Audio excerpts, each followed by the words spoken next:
welcome to the Morning Brief live on Channels Television. We're broadcasting from Lagos, Nigeria. I'm Jeffrey Uzoma. Welcome. And we're back and better. Good morning and welcome to your perfect morning starter right here on your preferred station, Channels Television. I am Bukola Koka. I always like to ask Nigerians, what have you been up to and how have you been hanging out there? But yesterday, Bukola, we couldn't get the results that we wanted, but we've qualified for the AFCON. I know you didn't watch the match, so Rwanda versus... Why did you reach that conclusion? Did you watch the match? Did you even remember there was a match? Jeffrey. Of course I remembered. Okay, so the boys apparently, they had to take it very easy, and we've already qualified for AFCON next year. We were ahead with 1 goal, and it's like everybody now understands what our defense lineup looks like. But the boys put a lot of pressure, but they were quite blunt in their finishing. But Chukwueze did what only he could do at that particular moment and delivered for the Super Eagles of Nigeria. But somehow the Rwandans were able to come back, equalize, and eventually won that particular game. Some players were also available to play for the Super Eagles for the very first time in a long while, including Maduka Okoye, our goalkeeper. Well, I don't think he did quite well with that goal that happened on that particular match, because I guess what the Guavon was trying to achieve was, let's give every other person an opportunity to see what they have on offer. Well, they did their bit. Nigerians have their verdict at the end of the day. I don't know what's going on with Victor Boniface, but he needs to push up and do the best to at least get a goal for the Super Eagles of Nigeria. But, they've won us for the very first time. I think this is the first time Rwanda is winning Super Eagles of Nigeria, if my records are correct. My sports guys will have to confirm or let me know whether I'm correct or not. But I don't think we've ever been beaten by Rwanda. But so this is a morale booster for them. Unfortunately for them, they will not be at the AFCON.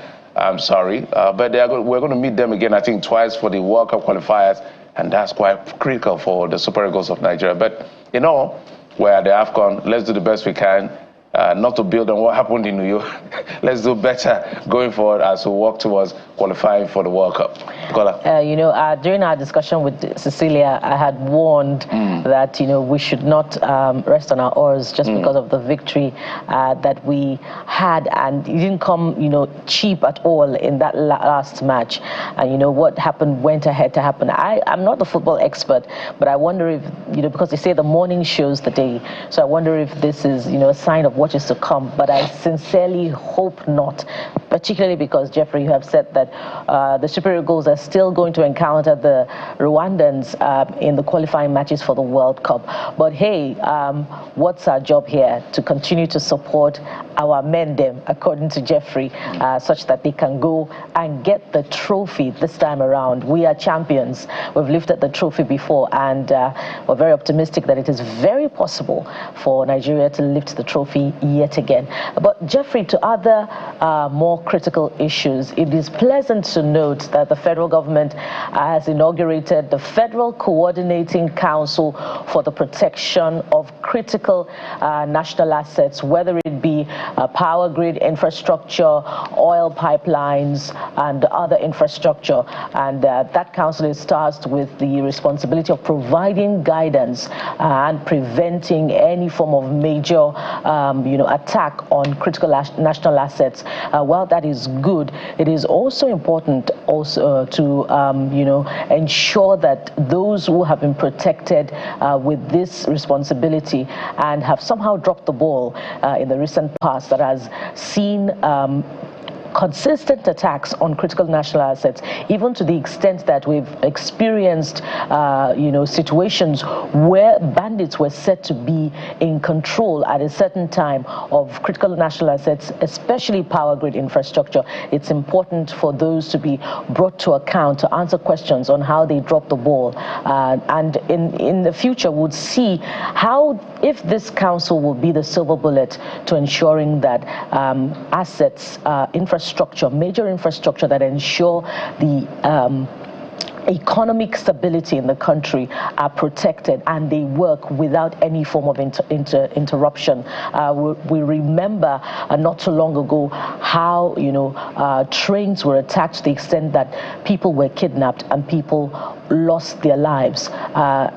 Thankfully, there's been a respite on that, and we hope that that remains permanent. So, these are infrastructure that security agents should keep their eyes on, and not just that.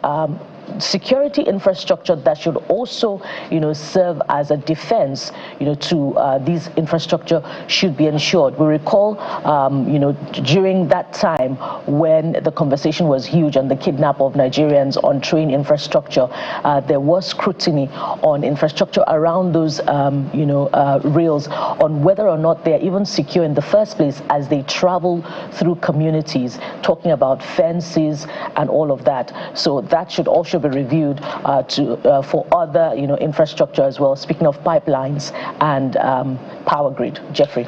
Absolutely. So let's see what this council will do. Me, I'm big on results. I'm not big on efforts. I'm not big on council. I'm not big on all of these things. And I think the average Nigerian is not interested.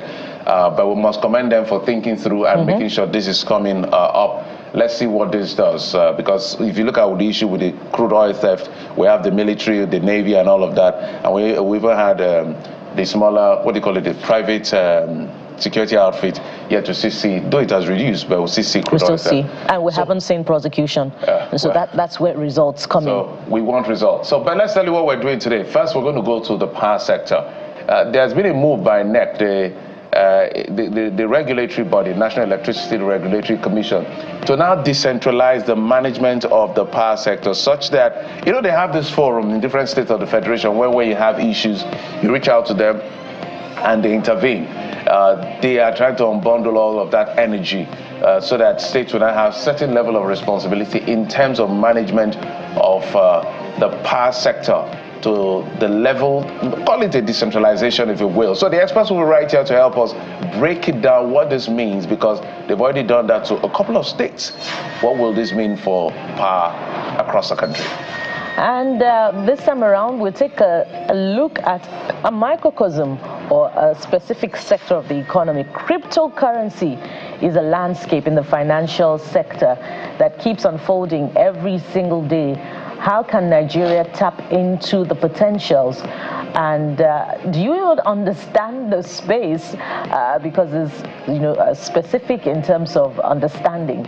So we'll be speaking with experts in this field today to help us understand how the world of cryptocurrency works and perhaps how you can cash out if you were to invest in cryptocurrency.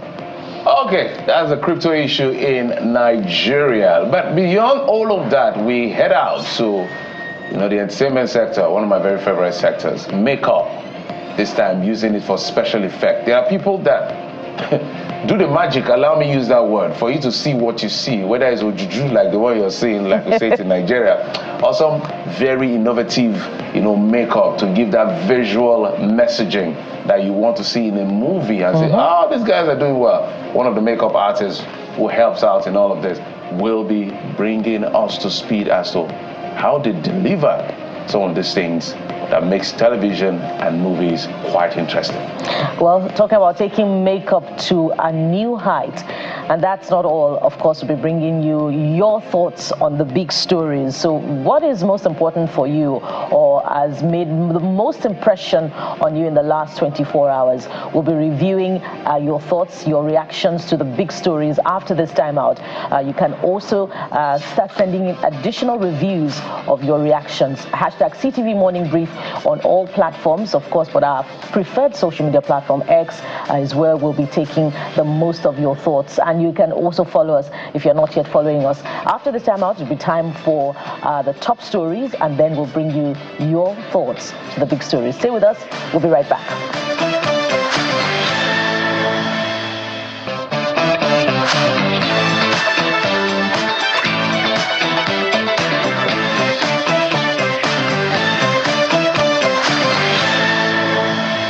On the brief this morning is the assurance by the Minister of Defense, Badr Abubakar, that the end of banditry in Nigeria is near, while also urging the troops of Nigerian Air Force to synergize with group forces and ground forces and other stakeholders to defeat the terrorists. The minister, who was accompanied by the Chief of Air Staff, Air Marshal Hassan Bala Abubakar, was speaking when he commissioned 2 additional helicopters inducted into the Operation Fansan Yama Sector 2 at the airport wing of the Nigerian Air Force in Katsina State. The minister says the 2 additional helicopters have an advantage over other fighter jets to ensure that no enemy can hide in the northwest region. We launch new platforms to fight the bandits and the terrorism in Katsina. And here we have an annex in Sokoto, thanks to the governor for all his support. We are arranging an annex here where some of the aircrafts will be stationed here also for the fight. So today we launch new aircrafts, new platforms for the fight against terrorism, and the latest version of attack helicopters, and some UAVs in Katsina. That's Sector 2 of the operations Pansayama, and we come to inspect how ready Sokoto is to take some of these platforms that we have, so we can be able to deploy either from Sokoto or from Katsina to serve the Sector 2 of the command of the operation Pansayama. At the interim, what are your assessment? Well, I think they are ready. You can see some of the aircrafts have landed. Even one of the platforms is here, and we will bring some more as we promised. And I think they are ready. And I inspected also the new site where we are building a permanent site for the Air Force, so as to really have strong annex here, so that a lot of other aircrafts can be brought here to support the fight. The Air Force is really pushing very hard with the recent attacks in so many bandits hideouts, and you also know that the bandits are running away from us today. Now they are running away from the attacks, and the decisive and quick action taken on Lakurawa is a testament to the brilliance and the resilience of our armed forces. We're not done with security, and we're big on security today, where the Nigerian Air Force has confirmed that airstrikes conducted by the air component of Operation Fansan Yama on November the 16th successfully wiped out major arms depot and residence of notorious bandit kingpin Malam Saleh in Palele, Chiroro local government area of Niger State, and killed a great number of terrorists. A statement by the Air Commodore Olushola Akimboyewa says the air component of the operation of Fansan Yama, leveraging critical intelligence, tracked Malam Saleh's movement and meticulously planned this strike to dismantle his operation. Malam Saleh had long terrorized Shiroro communities with relentless attacks, abductions, and extortions. Now, the strategic approach of equipping and training tactical units to respond to insecurity in all parts of the country is being adopted to quell crimes, especially with the emergence of a new terror group in the northwestern part of the country. This is coming from the Inspector General of Police, Kayode Gbetukun, during his visit to Delta State for the handing over of utility vehicles by Governor Sheriff Oborowere to the police to assist the force in its mandate of tackling crime and criminality in the state. We have in place our tactical units deployed all over, responding to distress situations in all the states of the Federation. We are not only deploying them, we are training them, and we are giving them the necessary equipment that they need to discharge their duties effectively and to serve their communities better. Let's head to the Southeast now, where the National Security Advisor, the nation's capital, I should say, where Mr. Nuhu Ribadu, who is the National Security Advisor, has inaugurated the Federal Government's Council for the Coordination and Protection of Critical National Assets and Infrastructure. This inauguration is happening at a time when several national critical assets and infrastructure, including electricity transmission and telecommunication infrastructure lines, as well as oil installations, have recently come under severe attacks by vandals who continue to undermine national economic interest. Critical national assets and infrastructure which undergird our transportation system, energy grids, communication networks, and essential services are the backbone of our society. However, in an ever-evolving landscape, fraught with challenges, these assets are also facing growing threats from various sources, including criminal terrorists. As National Security Advisor, I am delighted and honored to inaugurate the Federal Coordinating Council for Critical National Assets and Infrastructure Protection, which will midwife our efforts in the protection of Nigeria's critical national assets. All right, good move. Let's head now to the southeast, where 4 persons have reportedly been killed by unidentified gunmen suspected to be enforcing the sit-at-home order, opened fire on some residents and security operatives in communities in Donokofia local government area and Idemili North local government area of Anambra State. According to eyewitnesses, the gunmen were said to have arrived at Batete community and opened fire on some residents before proceeding to Ukpo roundabout, where they also fired sporadically, while also allegedly setting ablaze some vehicles of vigilante operatives and killing at least 4 of the vigilante men. The police force in the state has confirmed to Channels Television that the command was aware of the incident and had deployed some operational personnel to the scene. The governor of Edo State, Monday Okpebolo, has assented to a 485 billion naira revised supplementary budget passed by the State House of Assembly.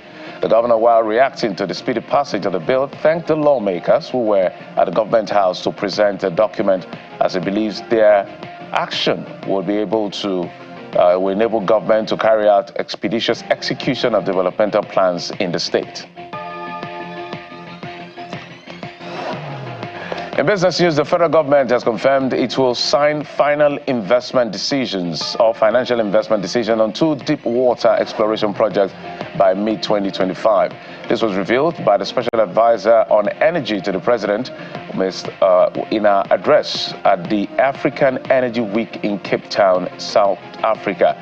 She notes that the Nigerian government has so far been able to unlock over $1 billion in investments across the value chain, and by the middle of 2025, FIDs on 2 more projects will be signed, including a multi-billion-dollar deep water exploration project. On the international scene, the European Union has widened sanctions against Iran over its support for Russia's war on Ukraine, including targeting vessels and ports used to transfer drones and missiles. In a move decried by Tehran, the 27-nation bloc said it prohibited the export, transfer, and supply or sale from EU to Iran of components used to make missiles and unmanned aerial vehicles known as UAVs. It also banned any transaction with ports owned, operated, or controlled by sanctioned individuals or entities or otherwise used to supply Russia with drones, missiles, and related technology and components. Let's now talk sports. Rwanda produced a brilliant display in their Africa Cup of Nations qualifier on Monday, beating Nigeria 1-2. Despite the win, the Rwandans did not qualify for the 2025 AFCON as they fell short to Benin Republic, who picked up the ticket in that particular group. A brilliant solo effort from Samuel Chukwueze had given Nigeria a breakthrough in the 59th minute, but 2 quick-fire goals from the Rwandan silenced the Nigerian home crowd and handed a historic win to the Rwandans.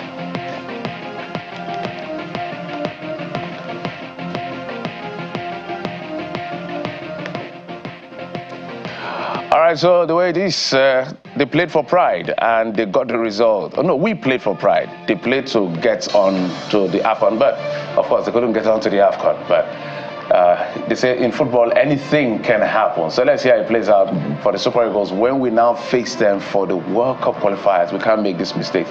But those are the stories we're tracking for in the last 24 hours and better part of today. And today, Bukola joins me as well as always. to bring us up to speed with what people have been saying. Yes, hello again, Jeffrey. And that match featured prominently in the talking points for today. But of course, there's also politics as well. And guess who's trending? The newly appointed special advisor to the president on media and communications. Our very dear friend, Mr. Daniel Bwala, is trending this morning. But we'll get to Mr. Bwala in a short while. There's something that is just as important, maybe even more important, and that is this story about one-bedroom apartments under the Renewed Hope Estates initiative that I believe is a housing scheme under the provided for by the federal government will cost about 9 million naira, and Nigerians have begun talking about that, the cost implication, particularly for a cross-section of Nigerian workers, some of whom on the lower cadre are earning just 70,000 naira as minimum wage in line with the new Minimum Wage Act. So who's the first user this morning? Jeffrey, it's Udo. Udo says, let's break it down. Udo, thank you, Jeffrey. Let's break it down. With a 70K minimum wage, a civil servant would need to save their entire salary for 10 years and 8 months. No eating, no transport, no life, just to afford one bedroom. Okay. You had to take that in, right? Life issues, interesting name, by the way. We don't need this kind of initiative because I know very well that those who actually need it won't have the privilege of getting it. And Ijoma also says, has a very brief comment. Ijoma says, that is too expensive for an apartment in an undeveloped area. Shaibu says, this is renewed shege. Few years back in this house are called low-cost housing to alleviate the poor, one not able to strive with the rich in the society. But that narration or narrative, I guess, has changed. It is now the government of the rich for the rich when they are ready. When we are ready, okay, I guess you are trying to call for something. I don't know what it is. And Adeleke says, 9 million naira is very okay. You see, it's about perspective. Perspective. So let's get to the next one. This is coming from Daniel Bwala, who was appointed the special advisor to the president on media and public communication. He had not made any media presence. The first one he made was yesterday on our sister program last night with Shehu. And he did say that he's 100% loyal to the president. When he was Atiku, he was also loyal to Atiku. When he's committed to something, he's committed to that thing 100%. The reason is that Daniel Bwala was a member of the APC, and of course he left the APC when the APC picked a Muslim president, and he was quite categorical. And they say he can't defend that, and he went to the PDP, and of course you know what happened at the campaign. And then after the campaign, the election came and went, and the PDP lost, and somehow he's back to the APC. So that's why people are getting all of this reaction. So, but let's find out what you're saying. Mogali says, politics is a career. It goes beyond the conscience and belief system of an individual. Ideologies change when called to the round table. Opinions change when brought to the clique of men. And especially when, rewards must exchange hands when, ideologies change. So, we know what's happening. We're going to get Bwala to have that conversation. And we've seen the result, of the shift in loyalties. Sadiq said, the man is good for the job. Forget about what he said when he was in the opposition. Okay, I remember on a platform I did an interview with him, and I don't know, he mentioned that even if you give Bola Tinubu 30 years, he will not be able to solve Nigeria's problems. People just went to pull out that conversation. All right, so voila, we told you they are going to come for you, now they are coming for you. Rahman says, is it ever possible to believe these ones? When they see and know the truth, yet chose to turn the other side just because they are benefiting from the government of the day. Posterity will judge them eventually. Politics, quite a lot. And there's more from Muhammad, right? Muhammad said, I like Daniel Bwala. He's fit for this job given to him by Mr. President. Fact is that, I believe that's what he was trying to say, he avoided the question, which was very good and excellent. For me, when we meet, we'll have that conversation. But I also saw a video because we couldn't get a video on Nokpasa. I've also interviewed Onokpasa. Onokpasa was literally livid with the president because Onokpasa and people like Fani Kayode, Kemi what's the aviation minister's name? Festus Kayamo, and all of the media team, all of those guys. So he was really angry. Of course, I was angry that this is Boala that was against you, called you, we defended you. Mr. President, I don't know what is going on with you. You need to check out that video. Mr. Onokwasa is a lawyer, by the way, and he's really livid with the president for appointing Mr. Boala as a special assistant, given the role Mr. Boala played against the APC in the election or the run-up to the elections, and now he's been in there perhaps rewarded. So that means... And he didn't work, he didn't work for the election of the APC. So that means in 2023. The course is not clear. But I'm sure Boala knows what he's up against. My home is to ask him questions. You know what they say about Mr. President reserving the right to employ anyone that he considers, intelligent enough to work for his cabinet and help his administration achieve its hopes and aspirations. So the president reserves the right to exercise his discretion on whom to appoint. And so maybe Mr. Boala has something unique to offer. That's why he's been appointed. I'm not talking so much about Boala because his people are already on him. So that's it. When we face ourselves on the show, we'll talk. Okay, Dangote and Ipman have signed a 240 million liters monthly supply petrol deal. We understand that. This is coming from Ken. Ken is responding to that story, by the way. That's just 8 million liters per day. What happened to the 60 million day prior to subsidy removal? Well, 60 million is in an inaccurate figure, by the way. It's about 30 to 40 million per day. This is a clear sign that Nigeria have a lot of billions of dollars to fuel subsidy over the decades. Yeah, and I know that, Jeffrey, that estimation of about 30 to 40 million is also a clear testament to the fact that we do not have very accurate data of the petrol per day consumption for Nigeria, which needs to be clarified such that there could be more accountability in that process, and we can rein in on those who export Nigeria's petrol out of the country for inordinate gain. Ken is speaking this morning, or you've taken that, Jeffrey? No, I've taken care. You have to. Yes, so Josiah is the next user. Josiah says, you people should make this calculation. I believe a barrel of crude oil export $73. A barrel contains 165 liters, $73 times 1,700 exchange rate. Dangote buys crude at Naira rates. Therefore, there is no exchange rate. A liter of fuel is supposed to cost below 500 Naira, even though it's a bit incoherent in terms of expression, but it's quite, profound in terms of thinking about the calculation that he's trying to put out right now. All right, Johnson is saying at least with this data now, we will be able to know the exact volume of fuel we consume locally. Through this revelation, some people's teeth are being forcefully removed with pliers. Inflated consumption is gone. Okay, that's from Mr. Johnson. So let's go to Kunta Kinte. I'm surprised at me.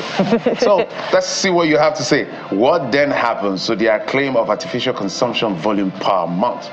Or are the marketers now allowed to cross border with the products? Because according to, I'm not sure what you're trying to say, we don't consume more than 40 million liters per month. Okay, that's the official number as far as this is concerned. So this issue of Dangote refinery, Ipman, and energy or petroleum and oil and gas sector is quite controversial sometimes. So sometimes, like, the more you look, the less you see. I feel that these guys sometimes they just want us to be further confused so that we'll not ask more questions. But as much as we don't have clarity, we'll continue to ask those questions. One of the reasons, Bukola, one of the set of people I'm looking forward to having a conversation with is NMDPR, because there are allegations to the fact that they don't have a testing, I'm not sure what it's called now, permit my lack of knowledge of that particular one, where they test the quality of fuel that we import into the country. That accusation has been there, but I haven't seen them respond. There's a standard when you have a petrol, or PMS, or diesel, or whatever, the ppm, parts per million, and then for the octane level, all of that has to be measured. But if it is true that they don't have a lab to check and test the quality of fuel being imported, which is why some of our fuel are so adulterated and all of that. That would be a very sad commentary. So NNDPR, I'm saying this publicly to you. So if you have a response, would like to get it. They say you don't have a lab to test these things. Whether those are just spurious allegations or not is a different kettle of fish. So you may have to let us know and where this lab is located. And that's a valid point, Jeffrey. But if you spoke with petrol importers and even the Association of Crude Oil Refinery Owners, they tell you that the NMDPRA gives them a specification about the quality of petrol content that they should import or produce in the country, which should have a certain sulfur content. And in fact, some would not come on, national television. 50 ppm. ECOWAS is 250 ppm. Dangote is doing between 30 to 10 ppm. Well, some would not come on national television and say this, but they will stay behind closed doors that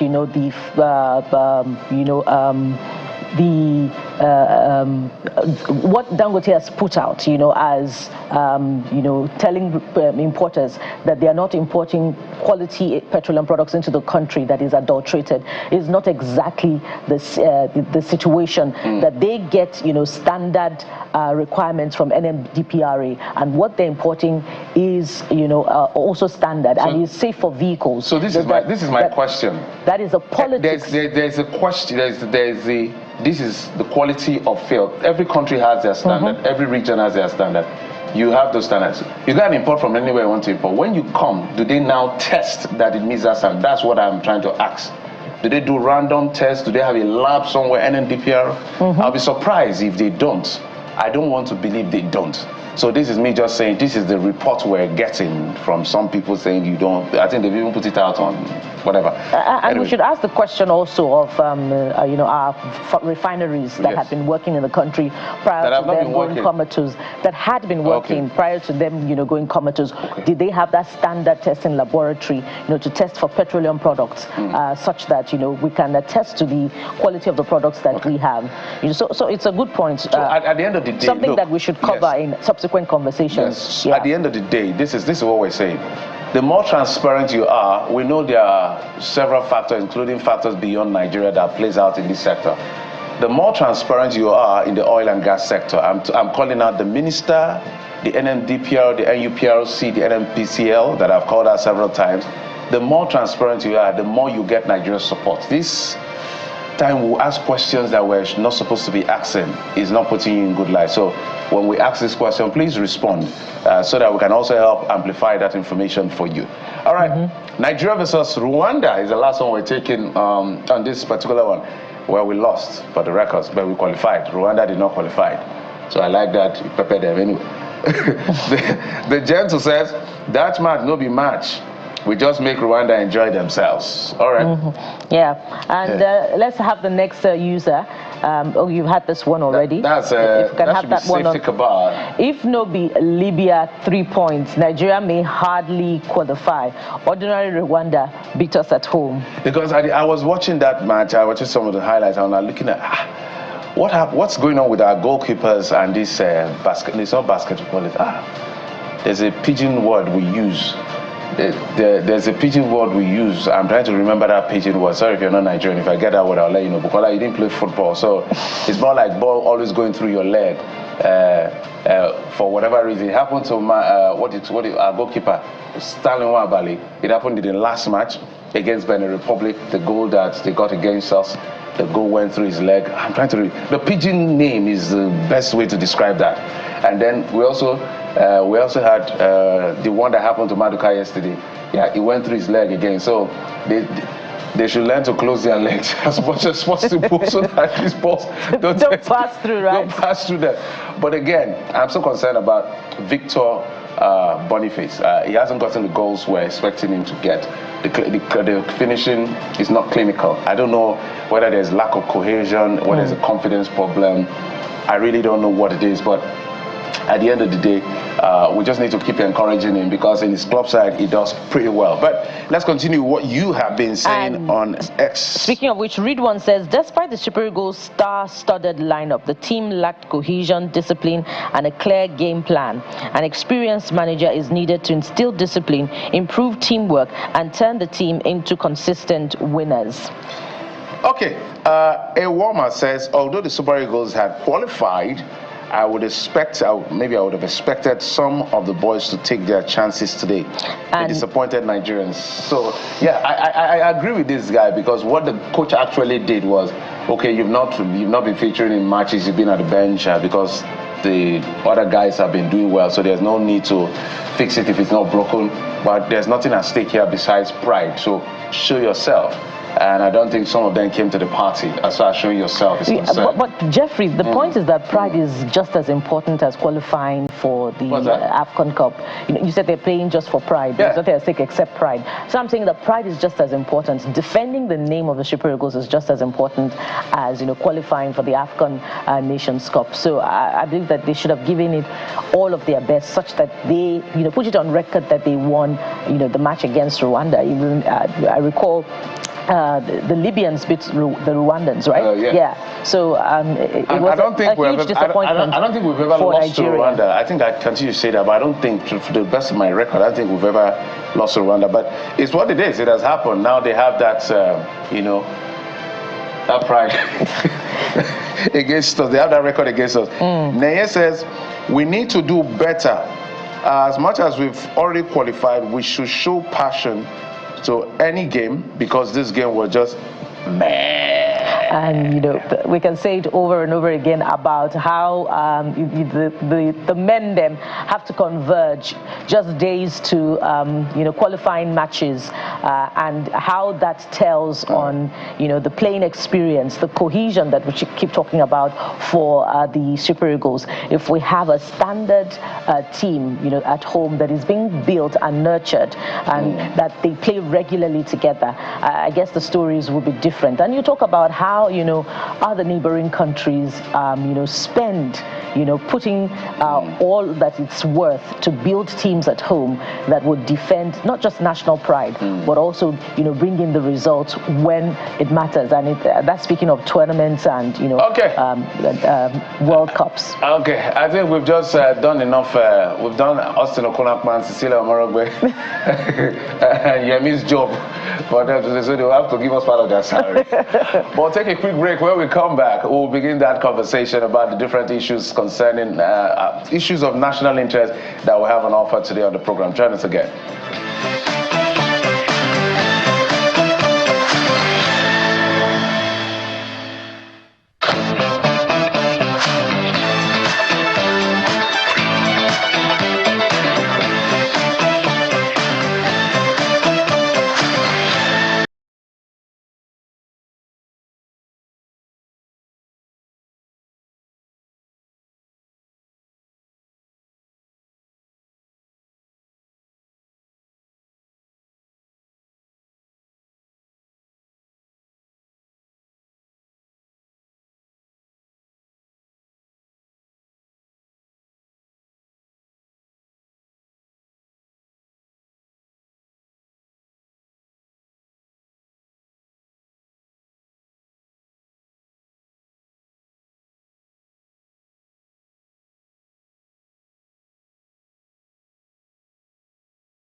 Welcome back. We do apologize for that short, long one, by the way, trying to get a few things sorted out so we can have good programming for you. But let's get straight to one of our very top conversations that has to do with cryptocurrency in Nigeria.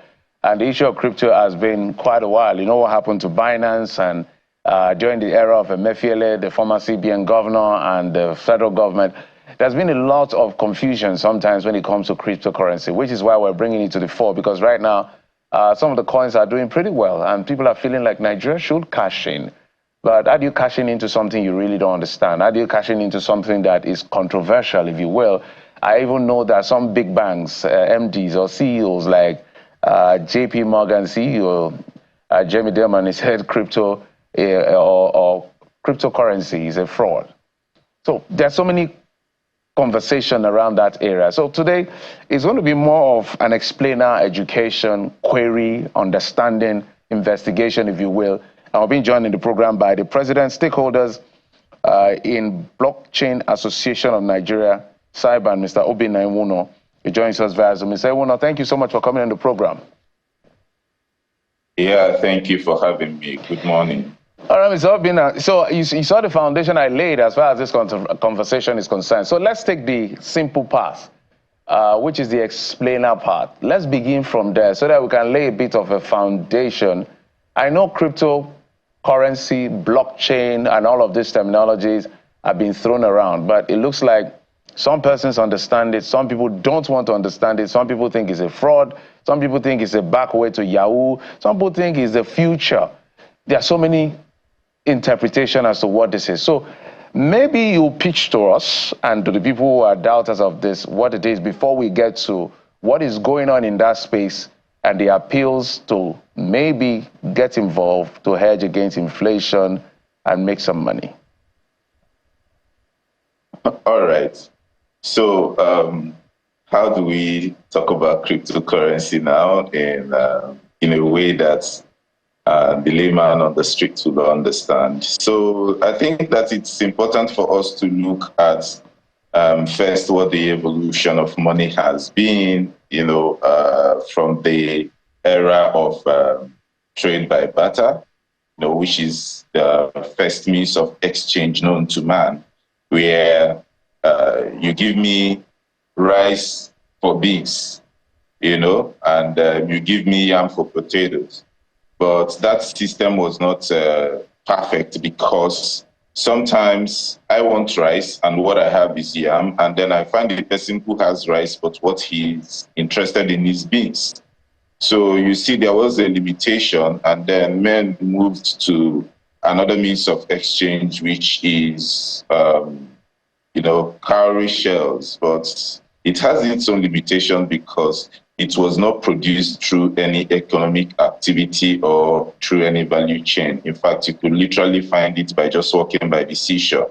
So you find that a lot of people would have these things in large quantities. And when there is an oversupply of money in the economy, what that leads to is the loss of value, And so man tried to pivot and said, okay, maybe we should use gold as a means of exchange. But the limitations with gold, of course, gold worked, but the limitation is this, that every man came to the market with their own weighing scale. So how do I know that your scale is standard? How do you trust that my own scale is standard? So there was that issue of lack of trust in that system. And also gold is heavy because it's metal, it's heavy to move around.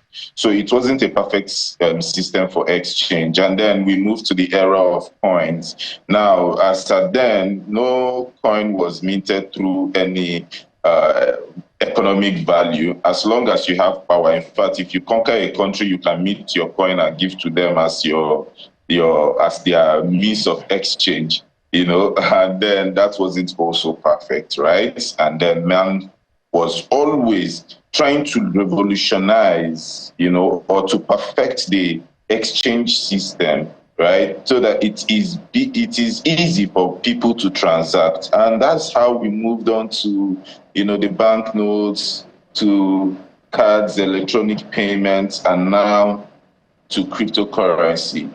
But what makes cryptocurrency different from the other forms of means of exchange that you see is that cryptocurrency is both a means of exchange, an asset of value, and a technological innovation. Now, we are currently in the fourth industrial revolution, like they will tell you all over the world. And one of the characteristics of this fourth industrial revolution is the increase in technology advancements and innovations. And then what you find is that there has been a progress from the internet that we are used to what we call the Web3, which is the third generation of the internet. Now, this Web3 is a decentralized space. And because it's decentralized, it enables you to be able to hold assets in digital forms and also share assets in digital forms. And another beautiful thing, which is actually the most important feature of Web3, is ownership. So whatever digital value that you put online, you own it. And so if anybody needs to access your digital assets, they have to go through you. They have to be granted the permission. And whatever value is being derived from it would always be a shared economy, right? It's always a shared value. You derive value from them using it, and they also derive value from using what you have. And so that is how it works. Now, how do we make sure that this thing is effective? There has to be a system of security and checks and balances. And to maintain that security line, there has to be an incentive model. And that incentive model is where tokens, digital tokens comes in. And these digital tokens is what we know as cryptocurrency today. Now, these digital tokens are secured by cryptography, which makes the security tamper-proof. And that is why it would be difficult for you to have ever heard that there was a blockchain network that was hacked. Okay, now, the beautiful underlying infrastructure supporting all of these things is the blockchain technology. And cryptocurrency is the tokens for maintaining security on that blockchain network. Now, with the rise in demand in the services and the products that or the capabilities of these blockchain networks. And what is blockchain? Blockchain is simply a digital record of transactions. Now, the difference between this digital record of transactions or digital ledger and the normal software ledger that you have is that this one is tamper-proof, it's immutable, it cannot be changed, it cannot be deleted, right? And it is secure, decentralized, open, transparent for everybody to see. So this is where cryptocurrency comes in. It was actually meant as a system of payment within this blockchain network and ecosystem. Of course, the new first one, which is Bitcoin, was made as an alternative means of payment. But beyond that, it was actually created to moderate and regulate this technology called blockchain. All right. Despite the reports about the possibility of it cashing out because these are good days for crypto, reports say that the penetration levels for crypto in Nigeria is relatively low as against what obtains particularly in the West. What are the factors that you think is contributing to this low levels of acceptability of cryptocurrency as a store of value? Which trumps the other, more importantly? Because we could say that we have a fair idea of the controversy that trailed the arrest of the Binance executive, reports about it being a conduit pipe and all of that. But still, there's money to be made. So which trumps the other in terms of factors contributing to the low levels of penetration of crypto? Well, I would disagree with that report that says there is a low level of penetration of crypto in Nigeria compared to the West. In fact, there has been several reports concerning Nigeria globally when it comes to crypto and you will never see Nigeria fall below the first 3. When it comes to crypto adoption, there was a time Nigeria was at the top. When it comes to interest in crypto, Nigeria has always been at the top. In fact, there was a time on Google when Google released its search ranking, and Nigerians were the most searched nation for cryptocurrency. Then when you talk of adoption, 60% of Africa's entire adoption as a country, over 60% is from Nigeria. So Nigeria is number 1 in Africa, number 2 globally. Sometimes we fall to number 3, but Nigeria has never fallen below the 3rd position. Then currently, there is a report that was just released this week about the ownership of mobile wallets, mobile crypto wallets globally, and Nigeria is number 2, just right after the US. When it comes to trade volume, that is the only place where you can say that Nigeria will fall a bit below. Not because our trade volume is not high. In Africa, our trade volume is the highest. But because of the purchasing power within the economy, it is not as high as what you would obtain in the West. For example, one institutional trader in the US can do Nigeria's entire volume as a country in a year. Only just one institutional trader. So that is the only place where there is a difference. And it is the same all over Africa. But to say penetration, in fact, your co-host earlier mentioned about the issues during the time of Emefiele. I will tell you that single circular that was released by the CBN governor as at then, restricting banks and commercial banks and financial institutions from offering transactions to individuals and organizations that deal in cryptocurrency, led to an increase in crypto adoption in Nigeria than the opposite, right? Because as at then, more people began to hear about crypto. More people began interested in crypto. For example, 5 years ago, we couldn't be discussing cryptocurrency on channels. But look at the way it is today. Everybody is talking about crypto, right? So when it comes to adoption has grown. The penetration is big. The only hindrance here is this.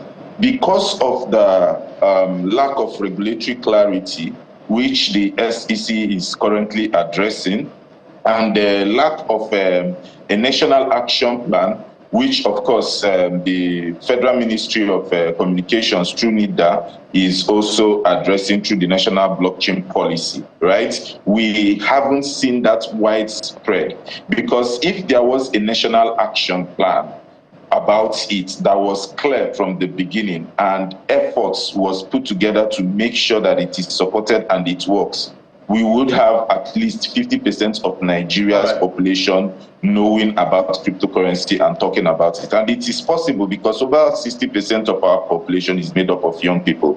And who are the people leading this crypto adoption in Nigeria? It is actually the younger generation. It is not the older generation. So getting 50% of our population is possible. Now, look at it. We are the first country in Africa to have a national blockchain roadmap and policy. There are only 9 countries in the world with that. Even the USA is not one of them, right? It is the election victory of President Trump that is hopeful now that the US will come and take a lead. Because if the US starts an action plan, trust me, they will take the lead. And look at just him winning election, what it has done to the crypto market, okay? So that is one step that has been done. If this has been action on earlier, we would have seen a wider rate of adoption than what we have good point. If I may comment, good point you've raised. But I'll take the posture of the naysayers for a reason. The reason why reserve banks and even central banks sometimes have problem with crypto and all of this is because they print money. They want to control the money. They want to know where the money is, because monetary policy rates are used to control, they used to stabilize the economy and also taper inflation. Someone says that if the freedom you seek is a freedom from responsibility, then you will never be free. So this level of decentralization make central banks and reserve banks squirm on their chairs at the end of the day. And then when we look at the appreciation, I remember less than 2 years ago, correct me if I'm wrong, you're the expert, there was a time Bitcoin crashed to like $16,000 per coin, and now it's doing 91,000 or so. I think the highest in the history of that coin. It's literally a bullish run, over 500% appreciation from that 16,000 to 9. Now, people are... It actually did 93,000. 93,000. So you can see it keeps appreciating. And the fear of pump and dump, which is where people are suspect. So I don't know what form of investment you have that in 2 years or less than 2 years it appreciates to that point. But do you see the reasoning of the Reserve Bank and people that have reservations about cryptocurrency before we talk about the drivers of why it came to where it is today? Okay, so it is first of all important to understand what the rules of the reserve banks are, and also to understand what crypto is. Cryptocurrencies are not legal tenders. All right? Bitcoin is not coming to replace Naira. Bitcoin and other cryptocurrencies are simply digital assets that now has 3 functions. Like, 1, it is an asset, a store of value, a means of exchange, and a commodity of trade. So you can trade it as a commodity, just the same way you can trade your stocks and bonds as a commodity, just the same way you can hold stocks and bonds as a store of value, just the same way you can hold them as assets if we tokenize it for you, all right, and issue it out as tokens. Okay, so it is important that we understand this clear difference. It is not a threat to the local fiat currency. It has never been. Okay, so that distinction needs to be made very clear. Now, you talked about the rise and the fall in prices.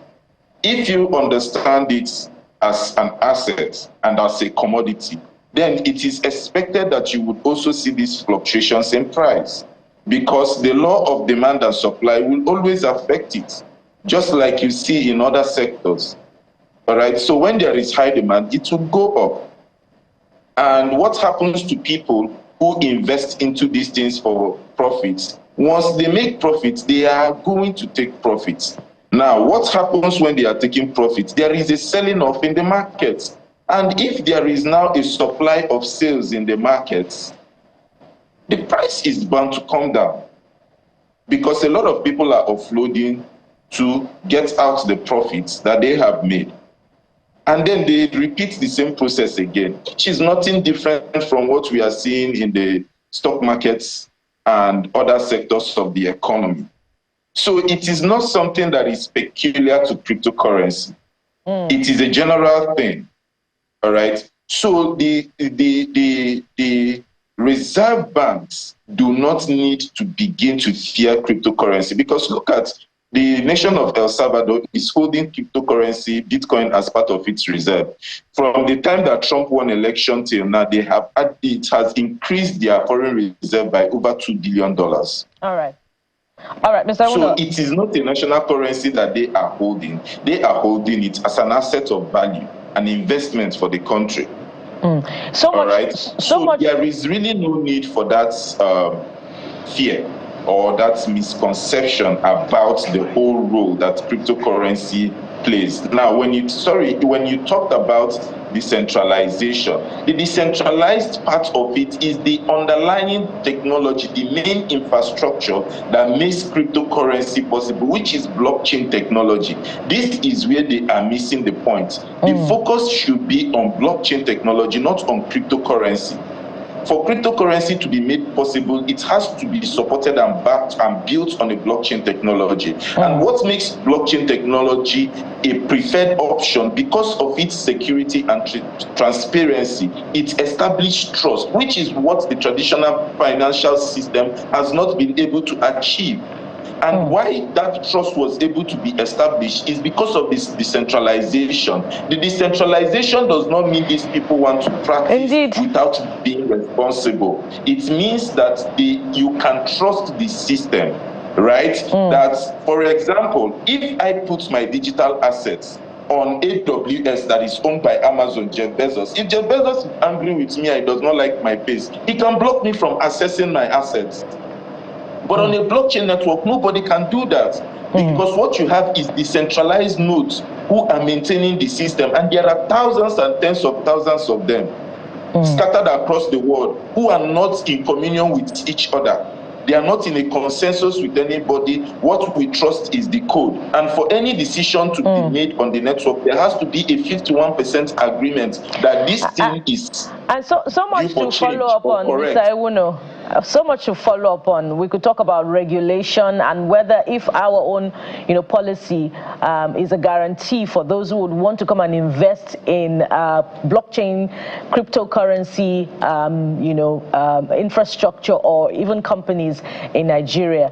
But talk to us about the drivers of the bullish trend of crypto in the country. And as you do that as well, for many Nigerians who want to invest, they're looking for areas to invest, but because of the lack of understanding of how crypto works and the uncertainties around crypto, and that's why I asked that question, by the way, about low penetration levels, although you have quoted other reports, but some reports say that penetration level as against countries like India and the United States in Nigeria is low. But so talk to us about drivers, and as you do that as well, perhaps we could also have an understanding about how to go about investing in crypto for those who do not understand it. Okay, so the drivers, the drivers are basically the young, curious, tech-savvy population of Nigerians. Right?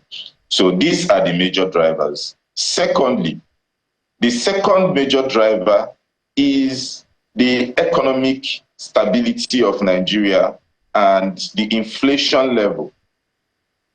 Right? Because if I engage in cryptocurrency trading as an investor, as a speculator, whatever it is, now, crypto market is a global market. Right now that we are awake in Nigeria and maybe performing trading activities online, there are people in other parts of the world who are investors in crypto that are sleeping. So the market goes around 24 hours non-stop. And so you see the ability to be able to earn money in USD, because if it's a global market, we know that the world reserve currency is the USD. And now we know the value of what the USD is to the Naira. This is a major driver. Economic stability, economic power, economic emancipation. All right, people want to be able to thrive in this economy, and they have seen crypto as a means to help them do that. And so they are interested. It is no longer young people who are interested in it currently. There are also middle-aged players in the crypto sector. I mean, we had a program earlier this year, and some of the attendees of our programs were in their 50s and 60s, and they were all curious to understand blockchain, to understand crypto and how they can play in the market. So because Nigeria has a teeming young population that is energetic, hardworking, and many of them do not have jobs, of which the crypto sector has created millions of jobs for young Nigerians. They are the major drivers. And then the economic situation of Nigeria is another contributing factor to it also. Then we talk about financial inclusion, where we find out that a lot of people are financially excluded from this system. And crypto has breached this barrier. And then we talk about some things, some financial services that people could not get access to, because when you approach the traditional financial institutions, they request for your head and your leg for you to be able to access them. We have decentralized finance in the ecosystem offering all of that. We must wrap up this conversation. So there is a long chain of drivers, but one of the drivers that is not yet seen is funding, and of course a national action plan that is concerted towards the development of blockchain technology first, and that's exactly about cryptocurrency. That's exactly the reason that this conversation has been productive, as it has set agenda for national policy and indeed instructive for those who want to invest, that there are areas, where money can be drawn from in spite of the economic difficulty that we currently find ourselves in. Mr. Obinna Una, thank you so much for coming on the program. We've been talking with the president, stakeholders in Blockchain Association of Nigeria, CBAN, Mr. Obinna Una, who joined us virtually. Thank you for your time on the program. Thank you so much for having me. And from this point, we'll take a detour to look at the power sector and what seems to be a continuous decentralization of that sector following the enactment of the Electricity Act 2023. Stay with us for that conversation. We'll be right back.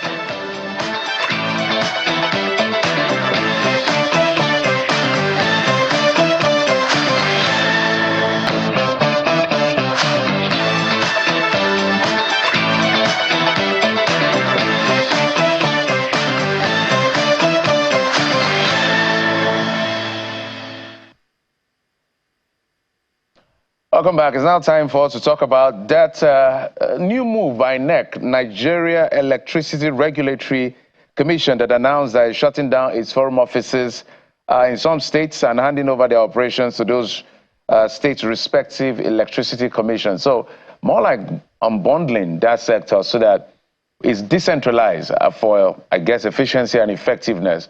How does this impact the availability of electricity in our homes and for our businesses? How does it affect the cost of electricity, the issue of investment in that sector? All of this issue, potpourri of all of them is what we're talking about. Mr. Okorie joins us on the program. He's an energy expert. He joins us via Zoom. Mr. Okorie, thank you so much for coming on the program. Prince Will Okorie, thank you, sir, for joining us. Not via Zoom, I should say, from our Abuja studio, sir. Thank you for having me. All right, so let's begin building up from this particular release from NEC. I'm looking at that statement again that was released just a few days ago. The commission saying that it has officially transferred regulatory authority to Enugu, Ekiti, Kogi, Edo, Ondo, Imo, and Oyo State in accordance with the new Electricity Act 2023. For those who don't understand what all of this means, maybe you begin to, from there, to explain to us what does it mean to transfer all of these regulatory authorities to them. Let's begin with the basics.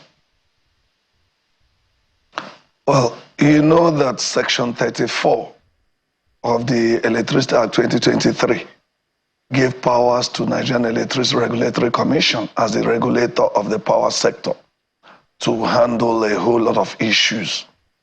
They license the distribution companies, they monitor the way they operate, they are supposed to sanction and other things.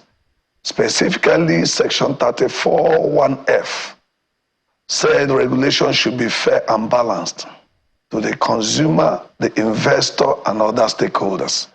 So there's enormous powers given to the regulator in the sector.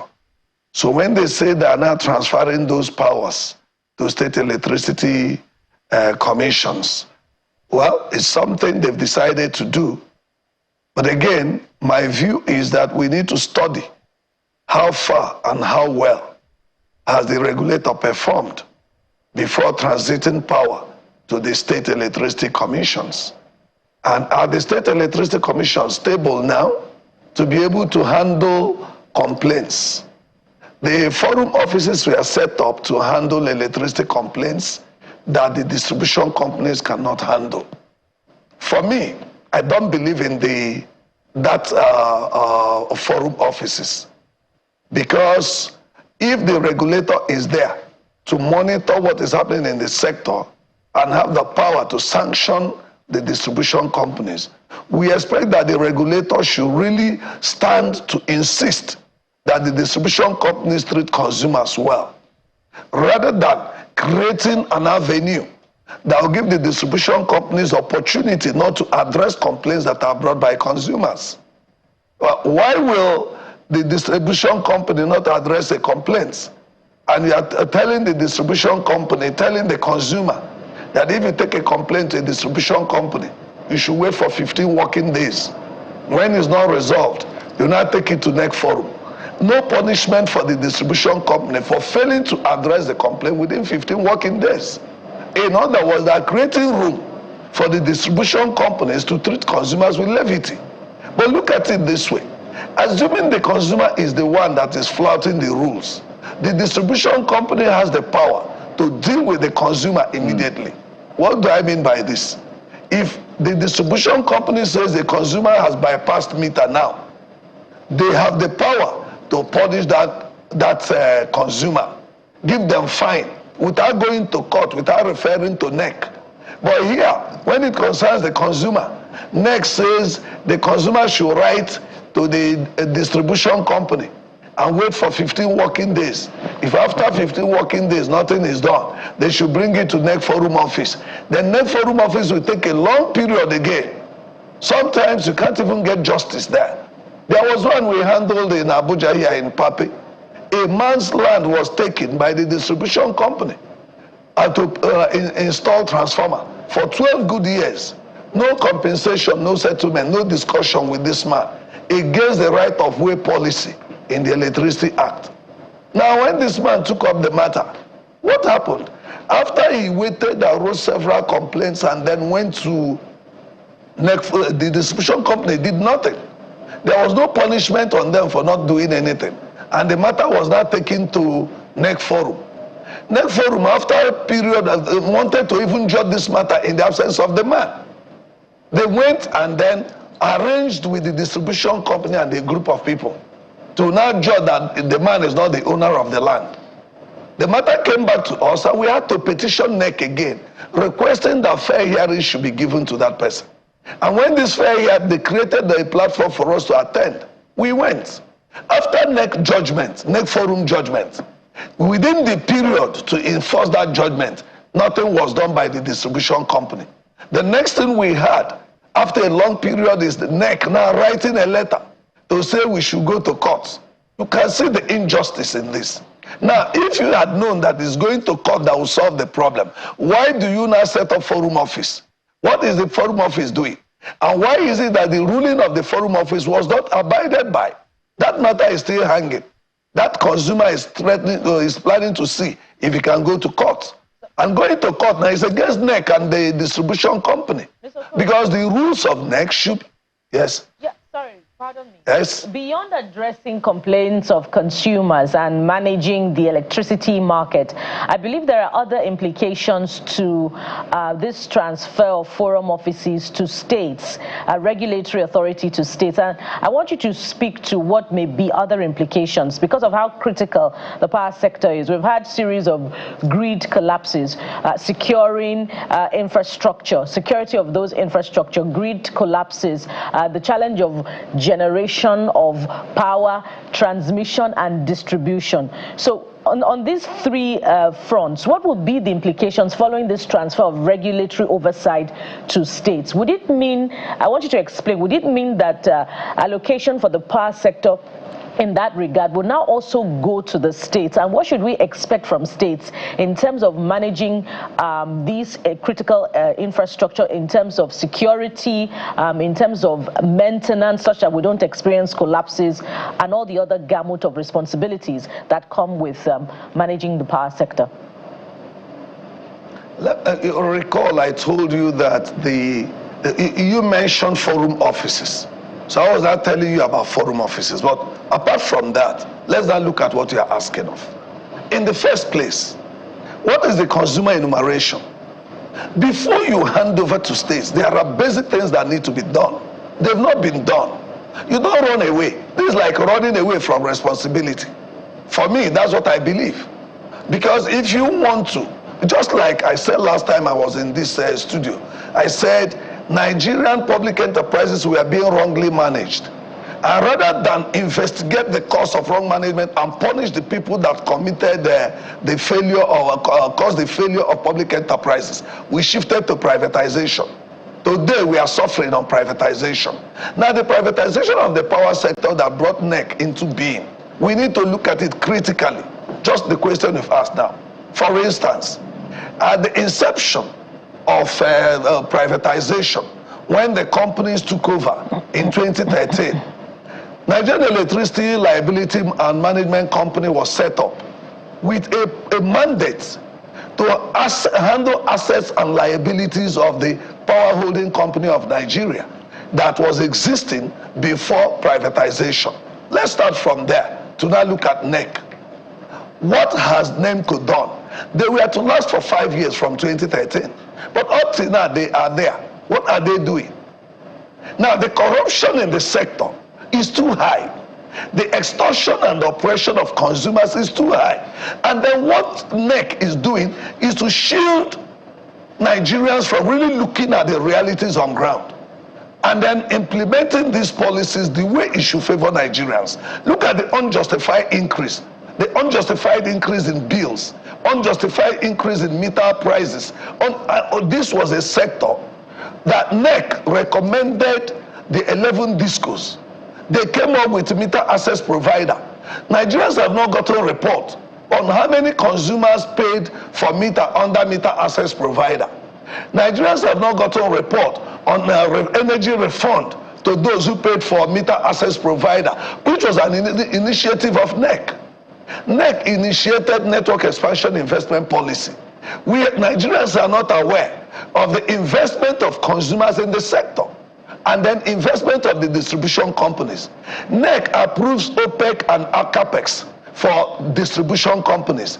Nigerians are not aware of how these CAPEX and OPEX have been utilized by the distribution companies that NEC is regulating. Now, look at NEMCO. Okay, 2020, 59 billion was provided as a pilot scheme on the National Mass Metering Program, which the federal government said that 200 billion was earmarked for it.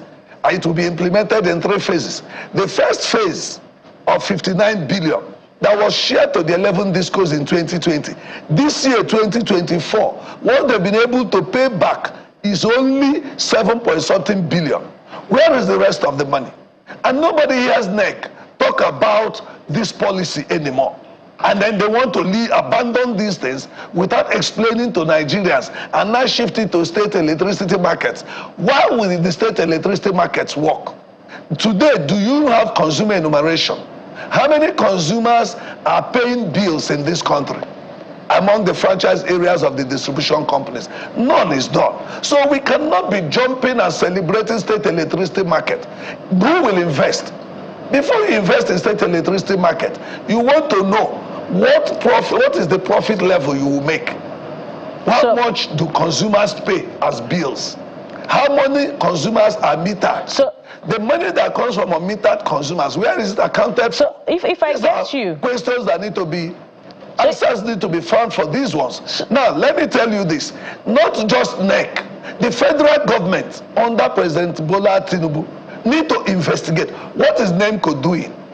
94 billion naira was used in August by NEMCO to hold training for 10 board members in Nigerian Electricity Liability Management Company.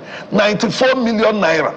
And you are increasing tariff for consumers and saying there is no liquidity in the sector. And the Minister for Power is the chairman of that board. So how? Okay, look at this. The lands, do you know that under Decree 24 of 1972, lands were to be provided for electricity facilities free by the states? Are you aware that Power Holding Company of Nigeria did not provide any agreement with the state for them to pay them grand rent? And BPE has no Bureau of Public Enterprises that manage transition to privatization, has not provided any evidence of the fact that the Power Holding Company of Nigeria was to be paid a land compensation in the name of grand rent. But do you know that NEMCO has paid 41 billion naira to states between last year and this year? How did that emerge? The 41 billion naira you paid under grand rent, and states provided these lands as their own contribution to enable Power Holding Company provide electricity for them. So how come you now came up and started paying 41 billion of Nigeria's money to that? Now look at it again. How much has been generated from the assets of the Power Holding Company, both abroad in Nigeria?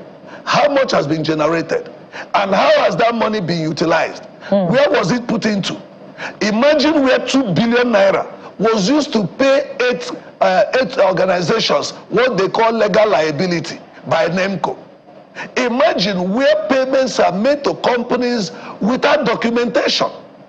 Or companies are paid money without documentation in NEMCO.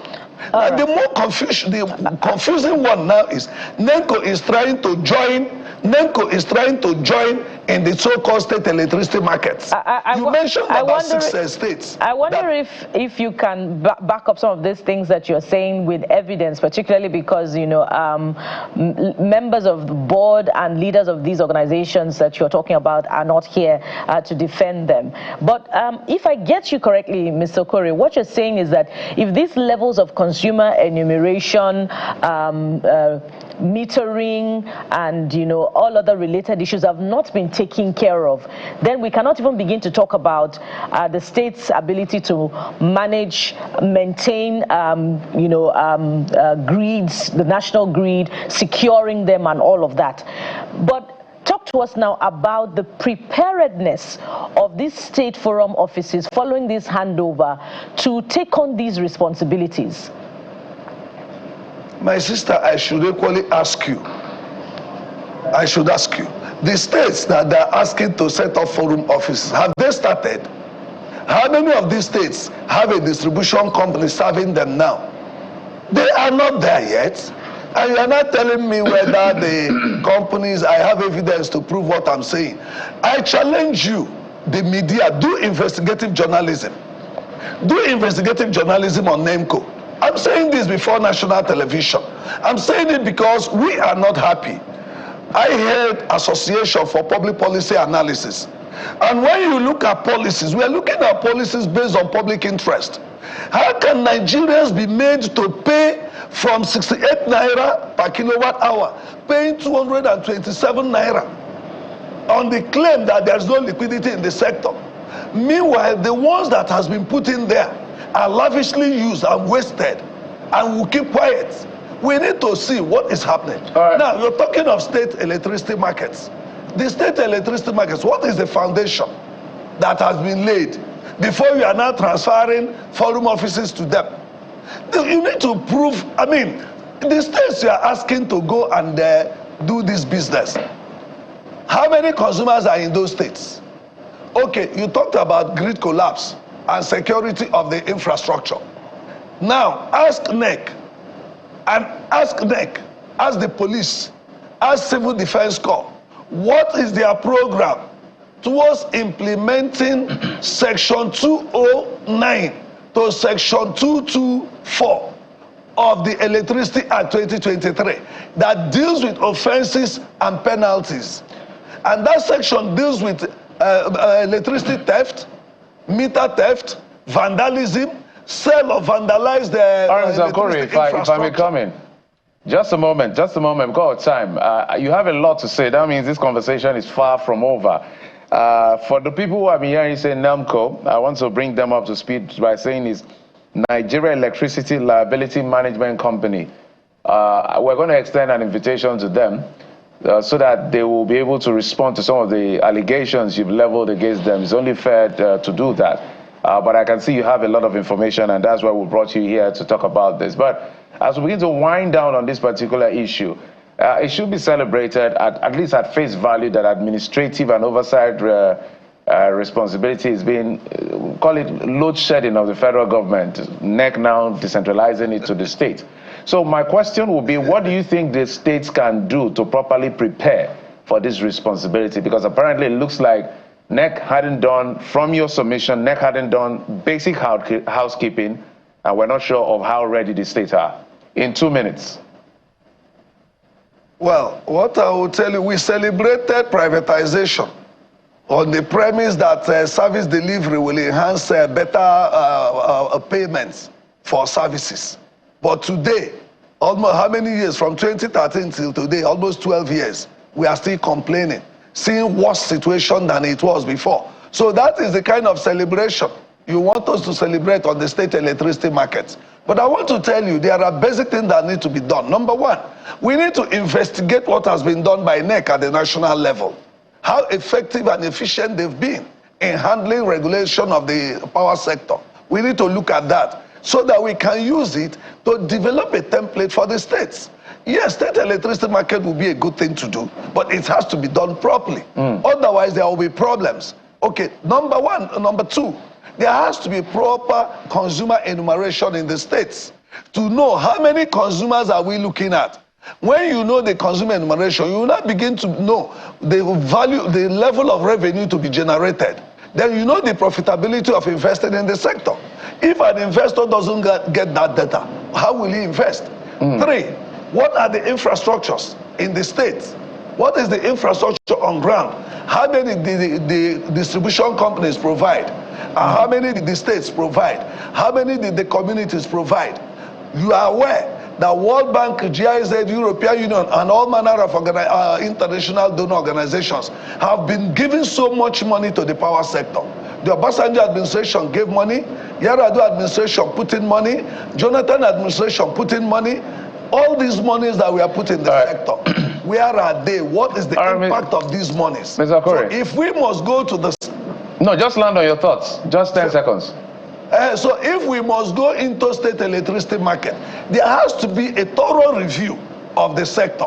Check corruption in that sector, come up with a template that will provide a clear direction for whoever is going to invest. Then check consumer abuses. Because at the state level, it might be chaotic. If you go to the states and start exploiting the people at the state, the way it has been done from the national level. So for instance, you are giving us increasing the tariff, you are increasing meter prices, no consultation with the consumers. The minister will pronounce, and like minister has said, government is providing 1.8 million. Mr. Corey, what has happened to the national mass metering program? We're totally out of time. I like that last point you raised, Mr. Corey, and that last point of I'm still at a loss as to why people are just migrated from one band to the other without their knowledge or without their understanding. I even have a question to that effect. We don't have the time to answer. Maybe your thoughts are also aligning with what the EFCC boss has said, that if we know the level of corruption in the power sector, Nigerians will cry. So we invite NEMCO, we also invite NEC, so that we put all of these things on the table with them, let them answer for themselves. But thank you, Mr. Prince Philokore, energy expert, also consulting for the House of Reps. Thank you, sir, for coming on the program. We appreciate you. Thank you very much. We'll take a quick break now. When we come back, it'll be time to, go to the softer side of things, like would like to say. Makeup artistry is in levels. There are levels to these things. The ones that give us the visual effects that you like to see in movies. One of the persons behind that artistry is right here with us to break it down how it is done. Join us again.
Welcome back. And so it's time now to shift to the softer side of things, as we say on the morning brief. And as we do that, we're looking at special effects makeup.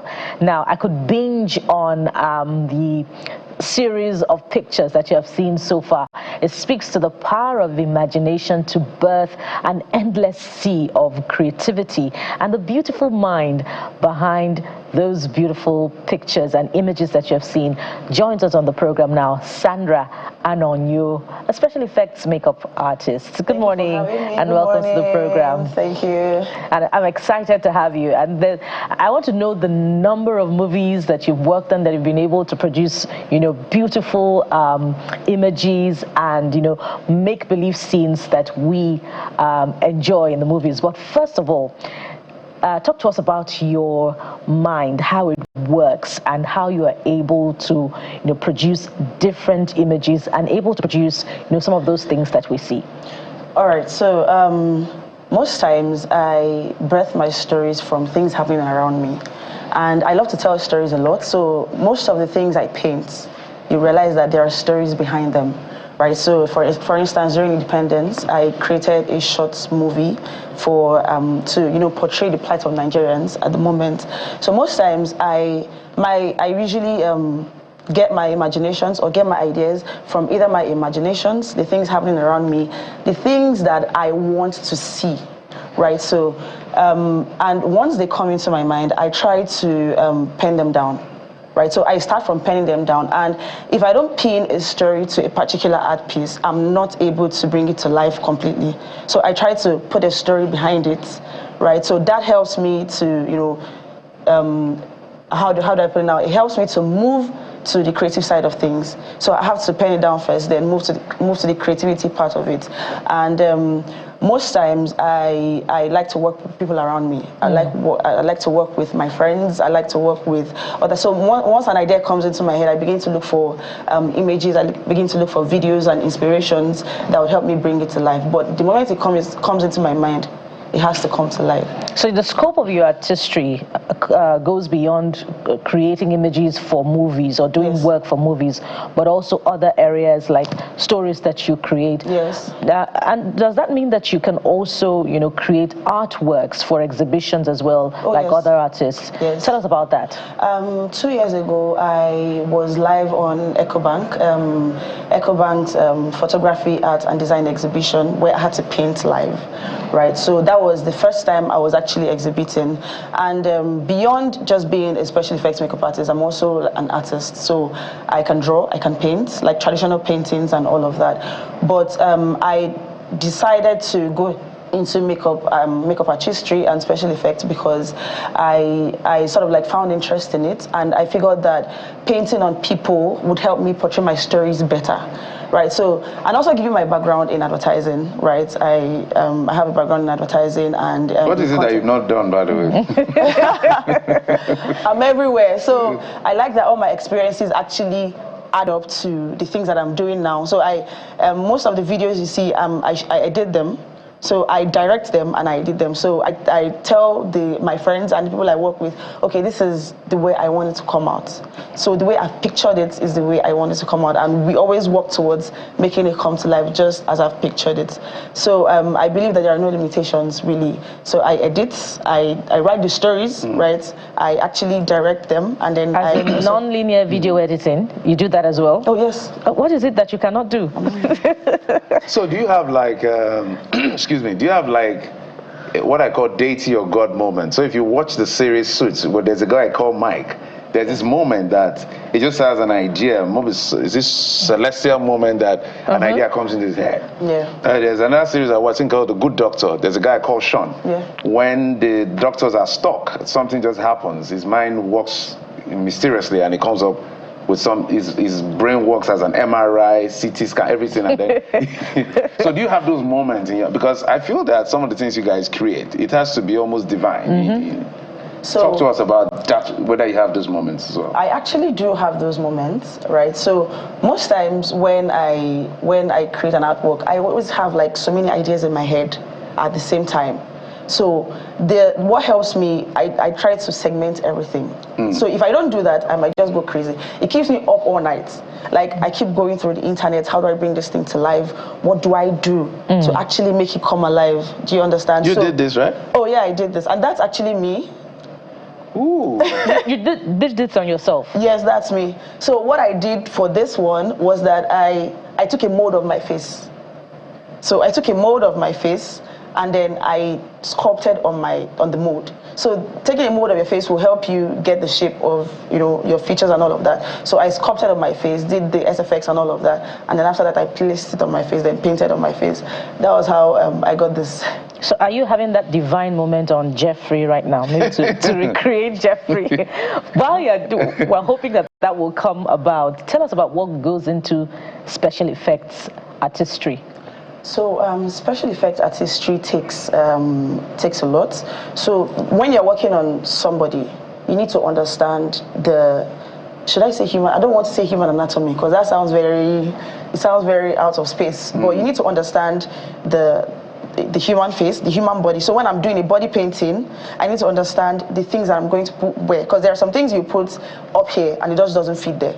So you need to understand where to put what, the shape of the human body, the shape of the human face, and then you also even need to understand injuries. So there is maybe like first-degree burn, third-degree burn, and all of that stuff. So in movies, you need to understand all of that, because if someone just gets burnt now, and you are giving the person like another level of burn, it doesn't pass on the message. So you need to understand all of that. If someone punches me in the face just now, and I need to be able to portray the effect of the person's hands and the color, like my facial color. So the color that will work on me as a fair person may not exactly work on a dark person. So you need to understand how to bring that out on a dark person and on a fair person.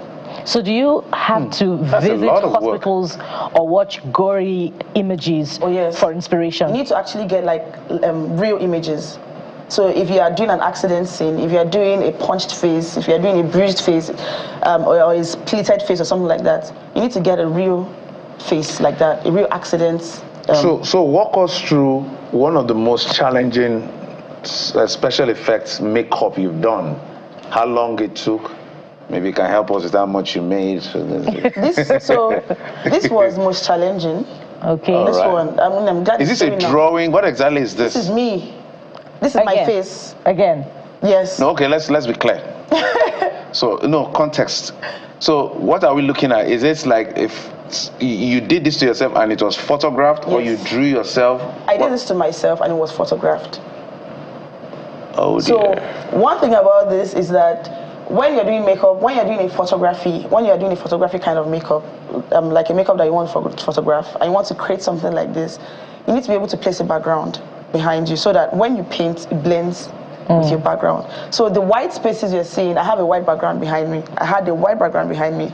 So the white spaces you're seeing, I painted them white. Okay. So I was able to create all of that cut. So this took me, this is actually not the longest. I've painted for 12 hours. I started from 12 in the afternoon and finished, I think 12 at night. Okay. 12 in the morning. I understand you can do, you have a mannequin. What exactly do you want? You have a plan to do something right now. I could just do like a quick bruise on my face. Right now? Yes. In 5 minutes? In 5 minutes. Okay. Maybe less than 5 minutes. I could just do a quick bruise on my face. Okay. I wanted to do something intense, but... Okay. Yeah. No, you can do it on Jeffrey's face. No, don't worry. I have another show to do.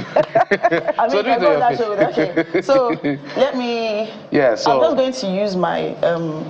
just my foundation. So what you'll be telling us, you'll be doing us... we'll just have less than 5 minutes. Yes. Yeah.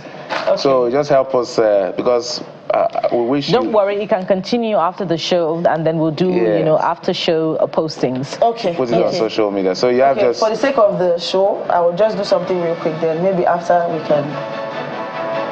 And so while you're doing that as well, you can talk to us about some of the biggest jobs that you've done, perhaps for Nollywood, and how tasking those experiences were for you. Okay. And maybe what also is your big break, that gave you the name that everyone calls now for the big jobs. Yeah. All right. So. That's a lot of multitasking. Yes. Most times when I paint, I don't talk. You don't talk, right? Yes. Okay. So we'll be running the commentaries for you. Process. So Bukola, I don't do makeup. I don't know what this is. So it's better. This is shadow palette. At least I know a bit of makeup, right? Am I correct? What is a shadow palette? Yeah, oh yes, you're correct. Why not?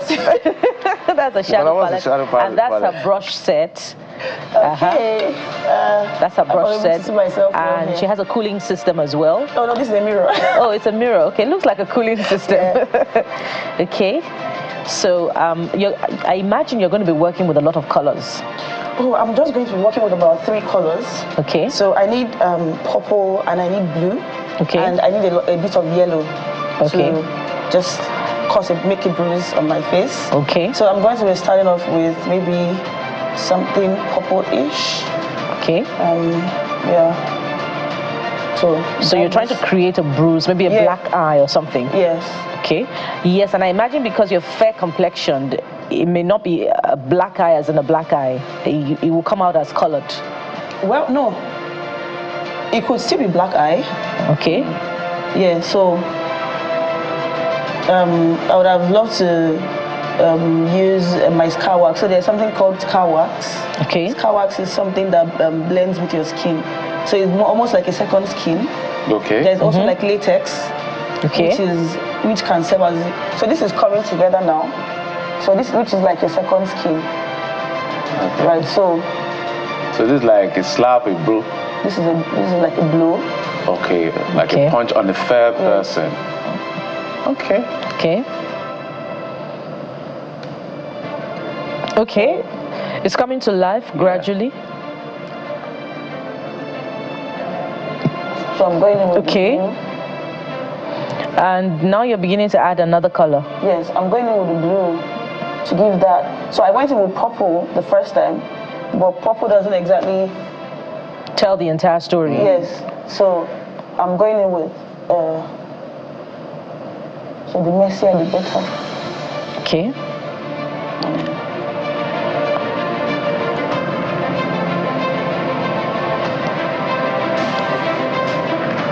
It's taking shape, as we can see.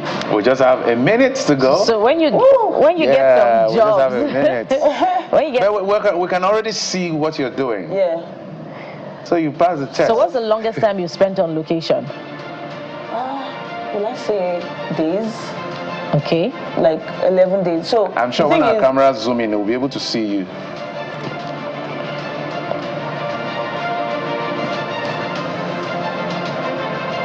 Put it here as well. Okay. Put some blue. I've just been told you have 1 more minute extra. So good luck to you. No, we are convinced. I'm already convinced. So our cameras are picking it so that we'll get to see you closely.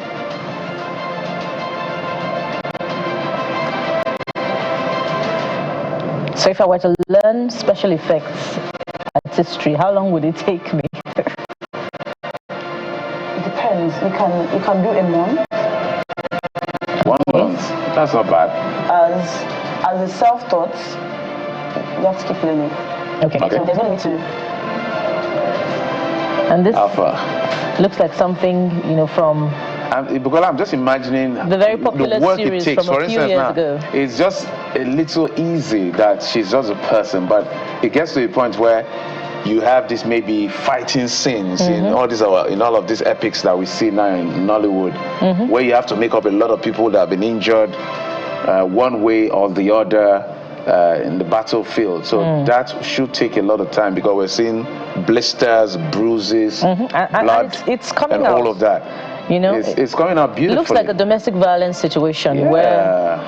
And it's really accentuated intimate because partner of has executed a blow.